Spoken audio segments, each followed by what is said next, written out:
광야를 읽다. 원작 이진희, 낭독 전옥주. 이 책은 광야를 무사히 통과하고 가나안에 도착한 신앙의 선배로서 지금 광야를 막 시작했거나 광야의 한가운데에 서 있는 분들에게 조금이라도 위로가 되고 힘이 되어 광야를 잘 통과해서 가나안에 꼭 입성하시기를 바라는 마음으로 낭독을 했습니다. 구독, 좋아요는 저에게 큰 힘이 됩니다. 장막. 베두인에게서 떠남의 미학을 배우다. 베두인들에게 있어서 소유는 큰 의미가 없다. 광야 전체가 내 땅이고 아무 데서나 살아도 누구 하나 뭐라 하는 사람이 없다. 그렇게 장막을 치고 살다가 양들에게 먹일 꼴이 떨어지면 미련 없이 장막을 거두어 다른 곳으로 이사를 간다. 베두인들은 평생을 그렇게 산다. 유목민의 장막 문화. 아브라함이 장막문에 앉아있다가 지나가던 새 나그네를 극진히 대접했다. 그들은 떠나면서 아브라함에게 사라가 잉태하게 될 것이라고 축복해 주었다. 그 이야기를 들은 사라가 속으로 피식 웃었고 천사인 새 나그네는 사라를 나무랐다. 그 후 정확하게 10달이 지나 아브라함의 집에서 아이의 울음소리가 요란하게 울려 퍼졌다. 사라가 아들 이삭을 낳은 것이다. 아브라함이 나그네들을 대접하는 동안 사라는 그 앞에 얼씬도 하지 않았다. 아브라함 혼자서 음식을 준비하고 나그네의 시중을 들었다. 사라는 그들이 떠날 때에도 나와서 인사하지 않았다. 그런데 사라는 아브라함과 그들의 대화 소리를 옆방에서 들을 수 있었다. 사라가 나그네와 이야기를 나눈 것도 마주보고 한 것이 아니라 각자의 공간에 따로 있었다.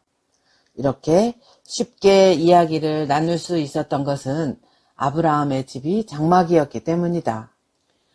이에 아브라함이 장막을 옮겨 헤브론에 있는 마술의 상수리 수풀에 이르러 거주하며 거기서 여호와를 위하여 제단을 쌓았더라.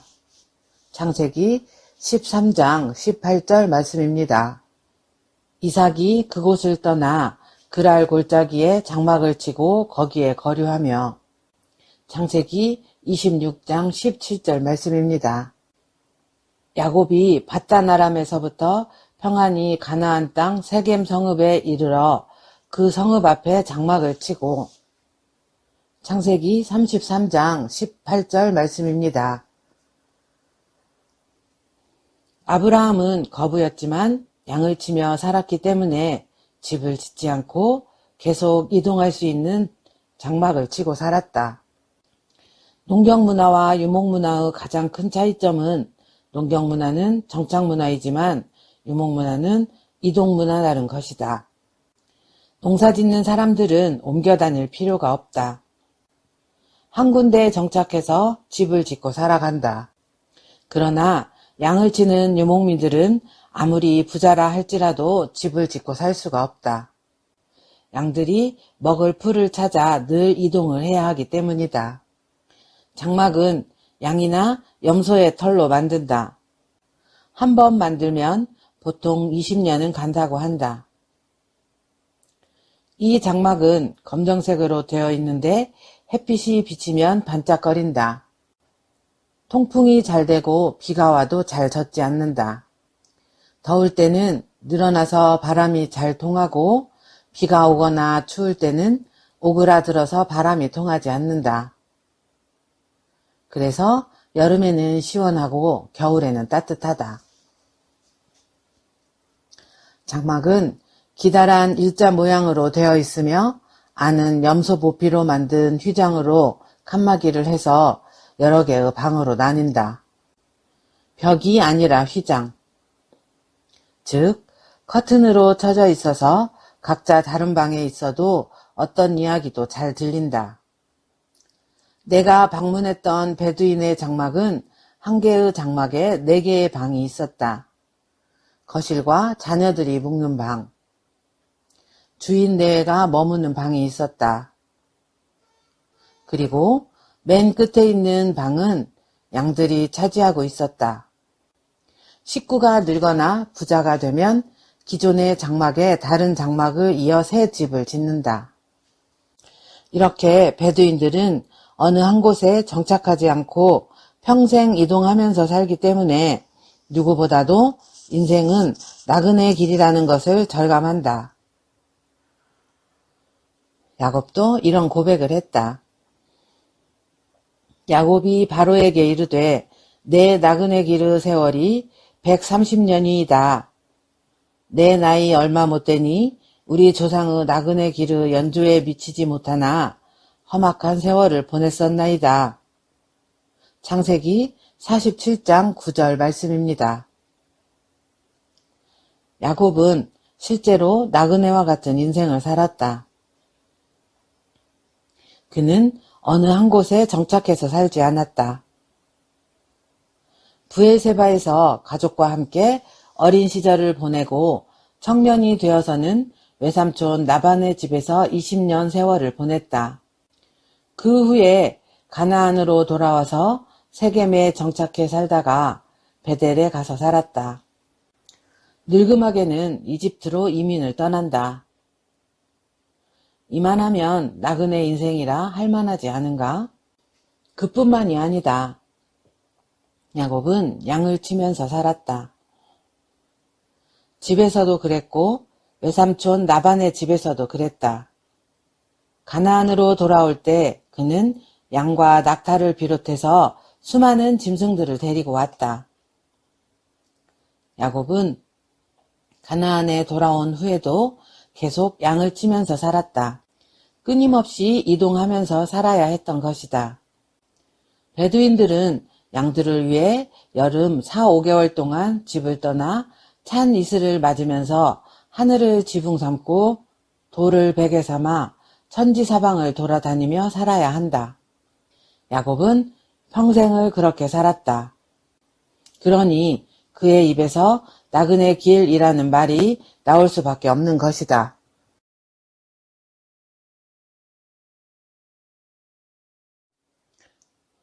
나그네는 항상 떠날 준비를 한다. 베두인들에게 있어서 소유는 큰 의미가 없다.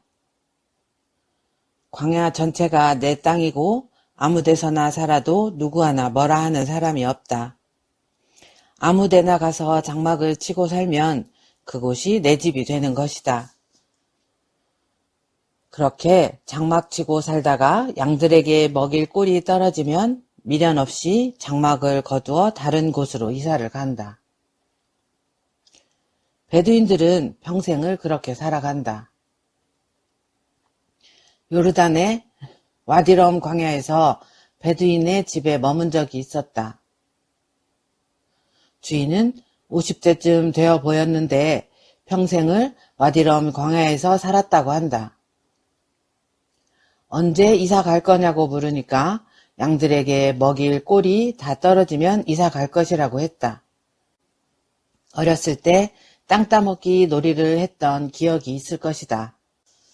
시간 가는 줄 모르고 놀다가 엄마가 저녁 먹으라고 부르면 열심히 따놓았던 땅을 다 버리고 집으로 달려가곤 했었다.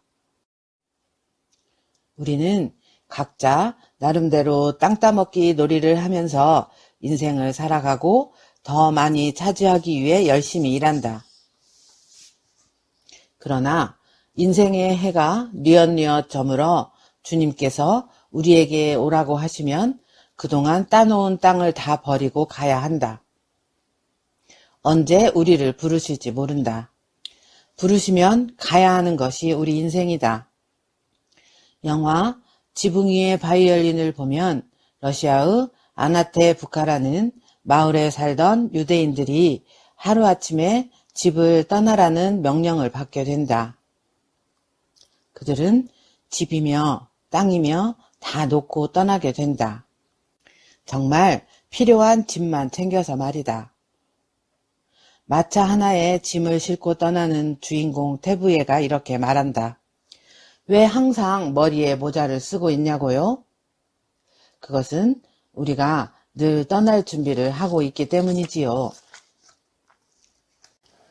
나그네는 짐이 없어야 한다. 우리는 이사 갈 때마다 버리는 것이 얼마나 많은가.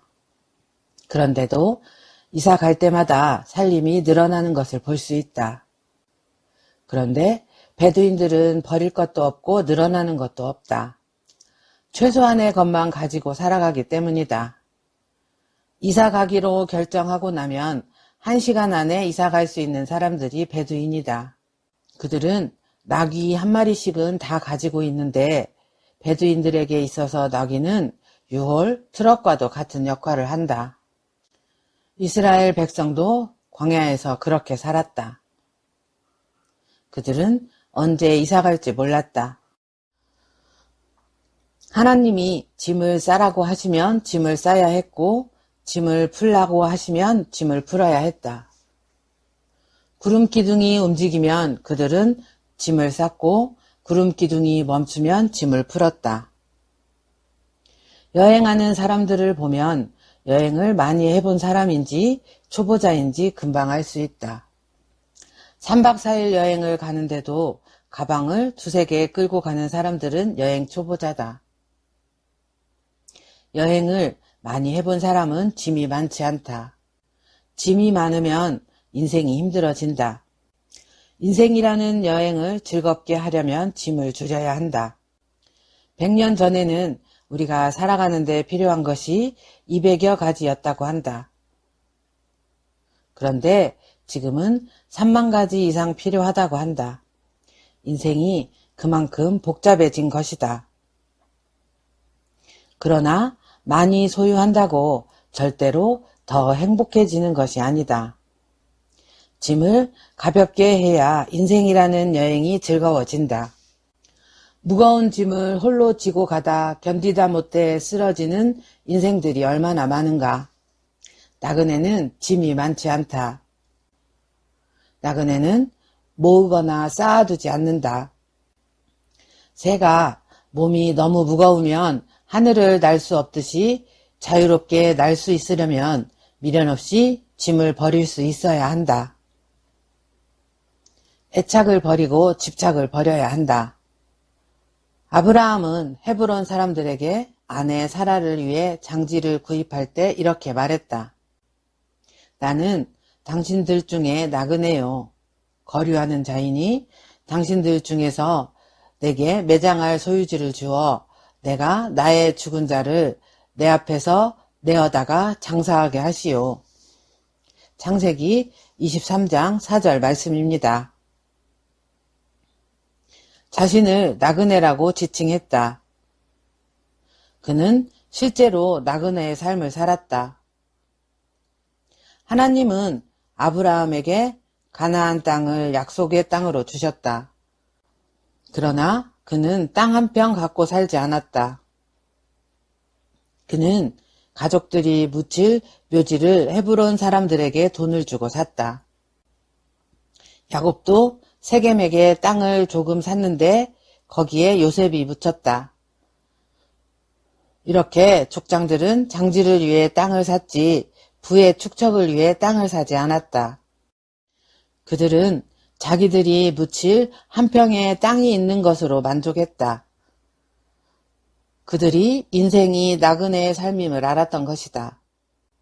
더 나은 본향을 바라보며 이 세상에 집을 짓지 않고 하늘 집을 사모했던 것이다. 천국 본향집을 바라보며 살아가는 사람들은 이 세상에서 비록 장막과 같은 집에 산다고 해도 기죽지 않는다. 히브리서는 아브라함이 천막을 치고 살았던 이유를 다음과 같이 설명하고 있다. 이 사람들은 다 믿음을 따라 죽었으며 약속을 받지 못하였으되 그것을 멀리서 보고 환영하며 또 땅에서는 외국인과 나그네임을 증언하였으니 그들이 이같이 말하는 것은 자기들이 본향을 찾은 자임을 나타냄이라.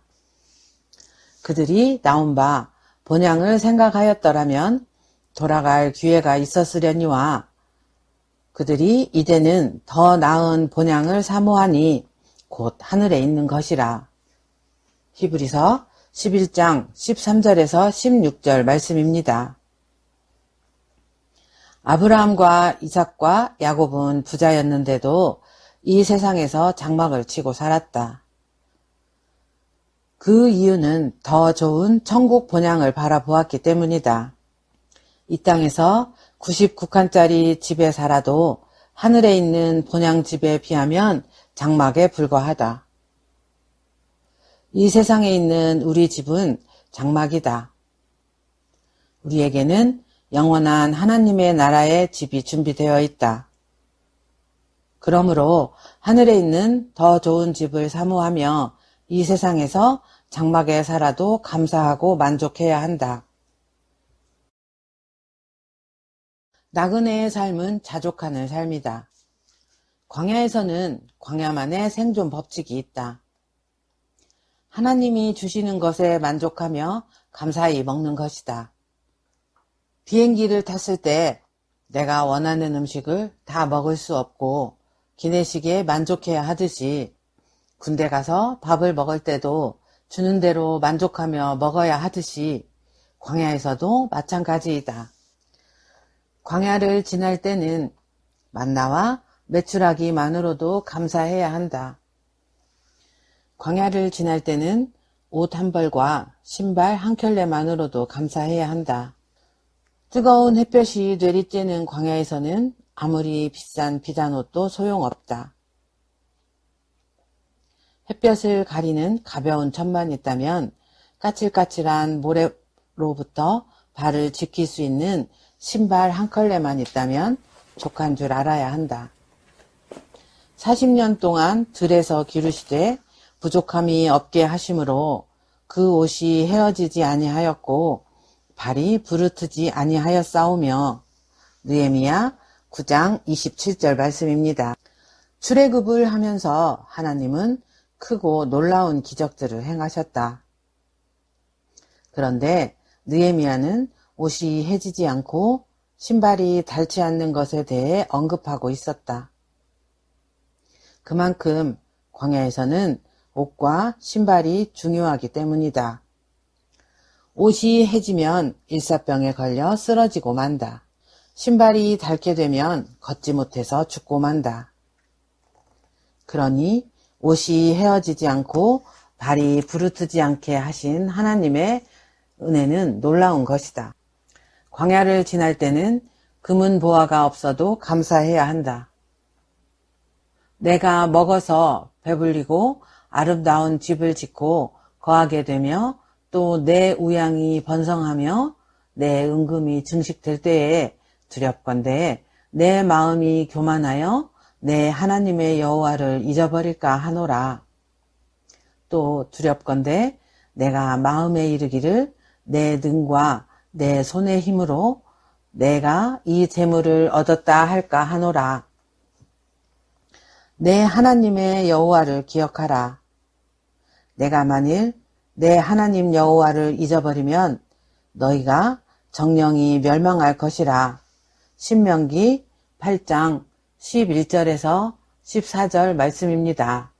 18절, 19절 말씀입니다.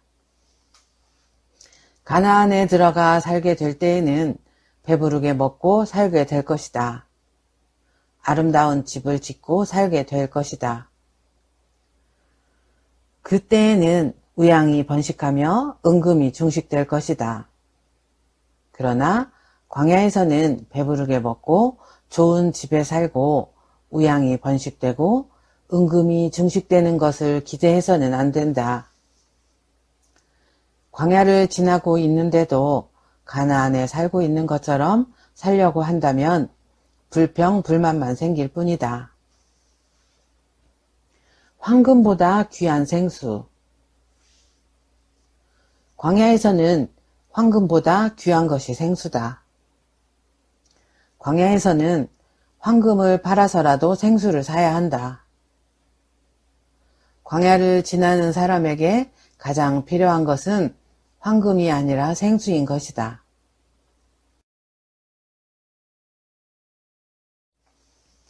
그런데 광야를 지나면서도 생수를 구하는 사람은 많지 않다. 인생의 광야를 지나고 있는 우리에게 하나님은 황금이 아닌 생수를 주신다. 내게 오는 자는 영원히 목마르지 아니하리라. 다이아몬드로도 채워질 수 없는 영혼의 갈증을 하나님은 말씀의 생수로, 은혜의 생수로, 성령의 생수로 시원하게 해갈시켜 주신다. 어떤 사람이 너무 힘들고 괴로워 죽기로 마음먹었다. 죽기 전에 마지막으로 교회에 가서 예배를 드려야겠다고 생각하고는 주일날 교회에 왔다. 그런데 그날 설교를 통해 은혜를 받았다. 하나님이 그를 위로하시고 용기를 주며 필요한 말씀을 주셨던 것이다. 그래서 그는 죽을 생각을 버리고 열심히 살자. 언젠가는 나도 이 광야를 벗어나 가나안 땅에 들어갈 수 있을 것이다 라고 새롭게 다짐을 했다. 지금까지 우리가 그 어렵고 힘든 광야를 지나오면서 쓰러지지 않고 버틸 수 있었던 것은 하나님께서 주시는 말씀의 생수, 은혜의 생수, 성령의 생수 때문이었다. 앞으로도 하나님은 말씀의 생수, 은혜의 생수, 성령의 생수로 피곤한 우리의 영혼에 생기를 불어넣어 주시고 쓰러지지 않고 이 광야를 통과할 수 있게 해줄 것이다. 광야에서는 곡간을 짓지 말라. 광야를 지날 때는 쌓아두지 못한다고 해도 불평해서는 안 된다. 일용할 양식만으로도 감사해야 한다. 광야 40년을 지나는 동안 하나님이 이스라엘 백성들에게 매일 만나를 내려주셨다. 그런데 매일 아침 일찍 일어나 만나를 모으는 것도 일이어서 며칠 먹을 것을 한꺼번에 모아놓고 두었다. 그랬더니 다음날 만나가 모두 썩어 있었다. 만나는 모아먹는 양식이 아니었다. 하나님은 이스라엘 백성들에게 일용할 양식만을 주셨던 것이다. 광야에서는 부자도 없고 가난한 사람도 없다. 그 누구도 곳간에 쌓아놓고 사는 사람이 없다. 광야에서는 풍성한 삶을 사는 것이 목표가 아니라 생존이 목표다. 광야를 지나면서 곳간을 지으려고 해서는 안 된다. 모으지 못한다고 조급해하지 말아야 한다. 광야의 이스라엘 백성들은 모아놓은 것이 하나도 없었지만 한 번도 먹을 것이 없어 굶주린 적이 없다. 항상 그날 필요한 것을 하나님이 채워주셨기 때문이다. 우리는 많이 쌓아두어야 안심이 된다. 불확실한 미래를 보장받기 위해서 열심히 모아놓는다. 그러나 내가 믿고 의지하기 위해 물질을 쌓아놓으면 하나님이 기뻐하시지 않는다. 우리가 믿고 의지할 것은 은행에 쌓아놓는 돈이 아니라 하나님 한 분뿐이시다. 나의 하나님이 그리스도 예수 안에서 영광 가운데 그 풍성한 대로 너희 모든 쓸 것을 채우시리라. 빌립보서 4장 19절 말씀입니다.